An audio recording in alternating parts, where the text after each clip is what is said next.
Right, so I think the chat's filled up enough now and you guys have been patient enough. Let's get stuck into the stuff around the Saudi Arabia rumours. So, the first that I'd seen to this today was Connor sent me a screenshot, and it was just an account reporting that there's interest from Saudi in Liverpool and Chelsea. I didn't really pay too much attention to it because I thought it's probably just one of the usual clickbait merchants. But then Anything Liverpool posted something that really did catch our attention, quoting, of course, Miguel Delaney, chief football writer for The Independent and a very fine journalist.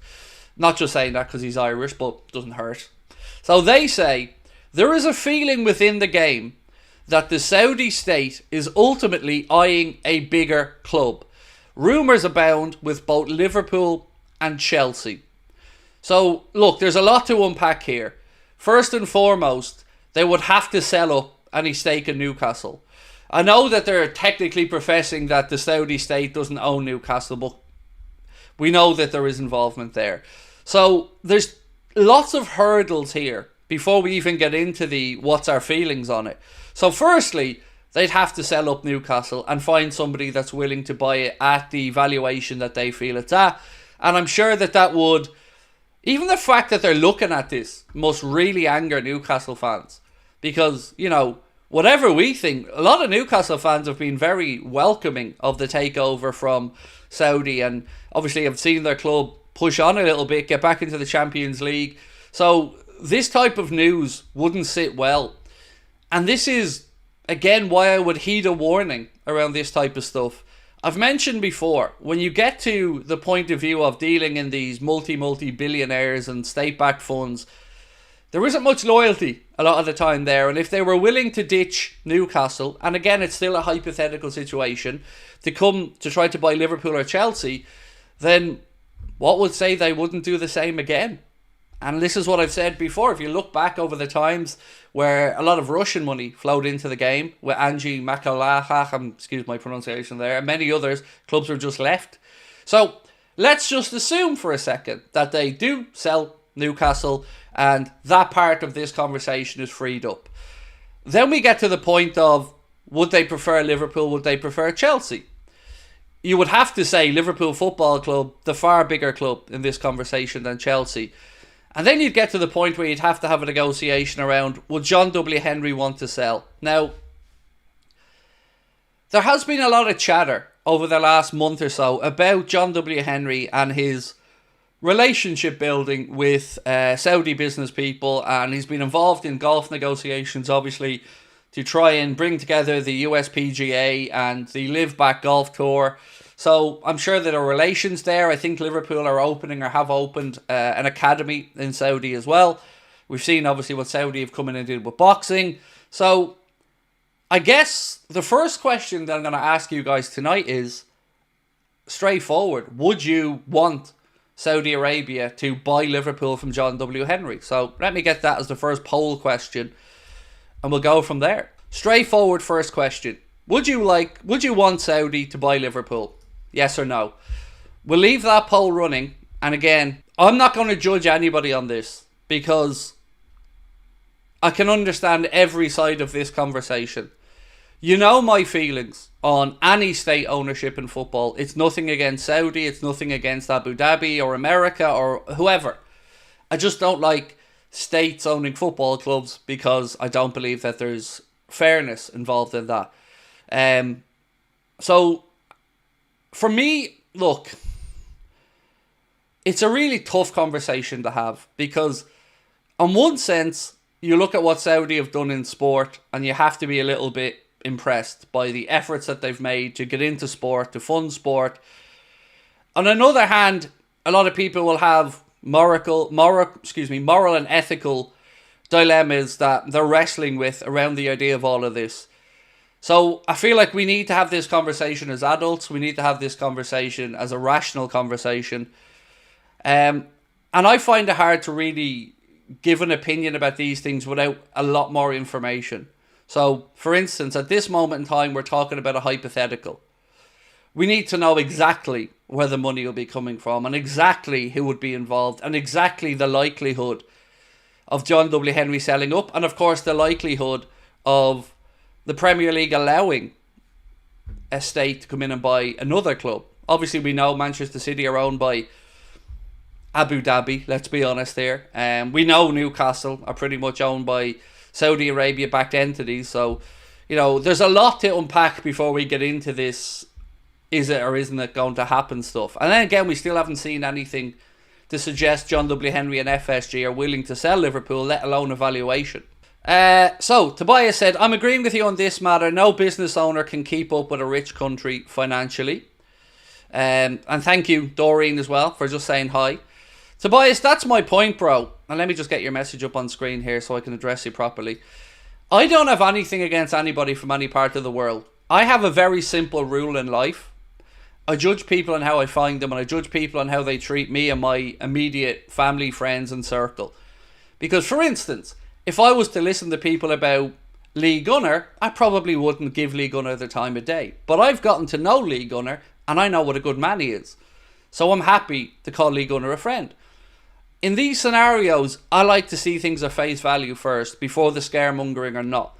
So I'm open-minded on this, but I'm still very against the idea of any state owning a football club, in any way, shape or form. I guess the question that comes around here is, if it's going to happen, and they are going to own football clubs, and they are going to be investing in sport, the big question that I think a lot of us will wrestle with, and again, moving the ethical and moral stuff aside for a minute, is, do we want to be left behind? Do we fear being left behind? Could we be left behind? Again, these are questions I feel each of you guys and girls in the chat will answer individually. Stevie Boy said, I would be all in for Saudi buying Liverpool, but I don't see FSG selling. Well, think of it this way, Stevie Boy, right? If you were to consider selling, if you were FSG, it would probably be for somewhat of a premium, and again, to somebody who you could probably forge other relationships with moving forward. And we spoke at the start of the stream about the relationship with golf that Saudi have built with the PGA, and that crossover there between Live Golf and the US Tour. So we know John W. Henry has been involved in negotiations with people from the Kingdom of Saudi Arabia, their government, their sports ministers. So when you start to see all these things forming, you think it's certainly not out of the realms of possibility that they're interested to buy Liverpool. And it's certainly not out of the realms of possibility that they could attract John W. Henry into the idea of a sale, even if it's not a full sale at first. One thing FSG have always said is that they're interested in strategic partnerships, and they're interested in taking on finance or money from people who they feel can add more than just that money to their business. So I really don't know. I'm waiting to see the likes of a Henry Winter and other journalists write more in depth about the chances of this actually even getting off the ground. Because we can't just neglect the fact that Saudi Arabia own a huge stake in Newcastle. That's still a big barrier to them being able to buy into any other football club in the Premier League. Liz said, this news doesn't bring me joy. I hope Liverpool end up in the hands who will be faithful to the club's history. Again, Liz, a very fair point. It's difficult to have this conversation because I want to be respectful of everybody's beliefs and everyone's thought processes. And I am somewhat torn on this over the course of time. Because if you go back a while ago, there was the talk that maybe Qatar were going to look at Liverpool or some others. And Dubai before that, DIC. I just don't know, folks. Again, I'm going to need more detail personally. But it doesn't feel, as an old fogey, as a boomer, it doesn't feel right for our club. Instinctively, it doesn't feel right. But I guess we've got to try and strike a balance. Because I have my gripe with FSG on a lot of stuff. Mainly around the lack of transfer funds, because I don't believe Liverpool cannot afford to spend money. I believe it's an intentional choice from our owners not to spend money. So that's what I want from an owner, whomever that owner might be, is Liverpool to be backed in the market and to give the manager. Now, I don't want to be a Chelsea. I don't want to be, a Paris Saint-Germain. I don't want to be a Real Madrid. I don't want money just thrown at things for the sake of it to build a Galacticos team. But I do want us to be competitive. And that's my worry in this is, will Liverpool get left behind? I hope not. But the way football is going, who knows? I read a piece today that said La Liga are getting really close now to announcing their first game outside of La Liga.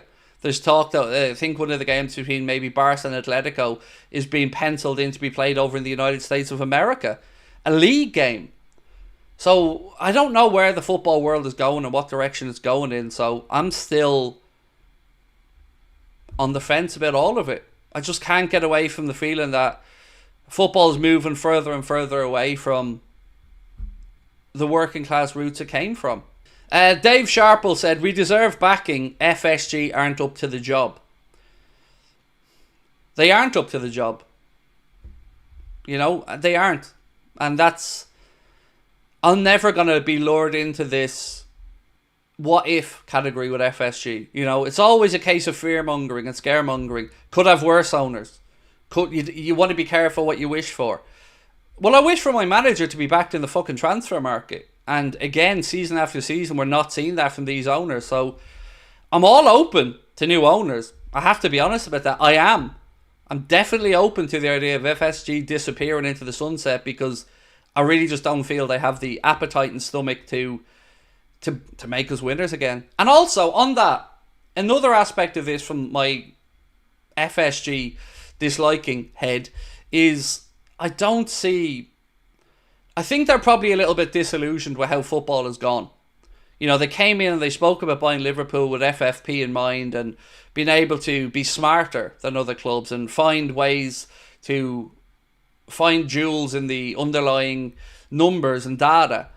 And it hasn't gone that way. If anything, since they've taken over Liverpool, football has gone further in the other direction, where money is playing a bigger and bigger role. And if you want to keep up with the super clubs of this world, money is going to be, and transfer spend is going to be a big part of that.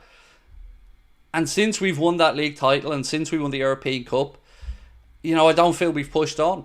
I don't. I feel like, and I've said this many times, I think our owners have wrung every ounce out of the squad that they have. They have run some players into the ground.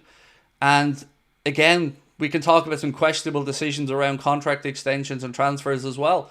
So I'm just intrigued to see how the Liverpool fans feel about it. Let's see the poll. So we asked, would you want Saudi to buy Liverpool? So far we've had 1,280 votes, and 57% of you guys so far are saying yes, you would like Saudi to buy Liverpool, which is very interesting to sit back and see. I don't know if it's my audience. I'd be interested to see maybe a more pro FSG channel or podcast run a similar poll to see what maybe their listeners or viewers' reactions would be.